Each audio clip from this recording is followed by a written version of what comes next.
Guarantee তুমি দিয়ে দাও, আমি নবী তোমাকে জান্নাতের গ্যারান্টি দিয়ে দেব। আল্লাহু আকবার। চোখের গ্যারান্টি, এই চোখ দিয়া দুনিয়া দেখবা, হালাল নিবা কিন্তু হারাম নিবা না। যেটা আল্লাহ হালাল করেছেন তুমি সেটা নেবা, এবং হারাম নিষিদ্ধ যেটা করেছেন সেটা তুমি ছেড়ে দেবা।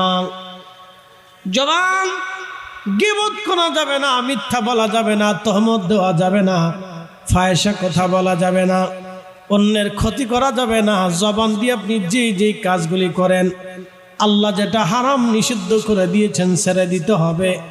আল্লাহ যেটা বৈধ করেছেন সেটা এই জবান দিয়ে করতে হবে। এই জবানের হেফাজতের গ্যারান্টি যদি দিতে পারেন, নবী বললেন জান্নাতের গ্যারান্টি দেব। আর একটা গুপ্তাঙ্গ, কোন পুরুষ এবং তার নারী চরিত্রের গ্যারান্টি যদি দিতে পারে, নবী বললেন জান্নাতের গ্যারান্টি আমি তোমাকে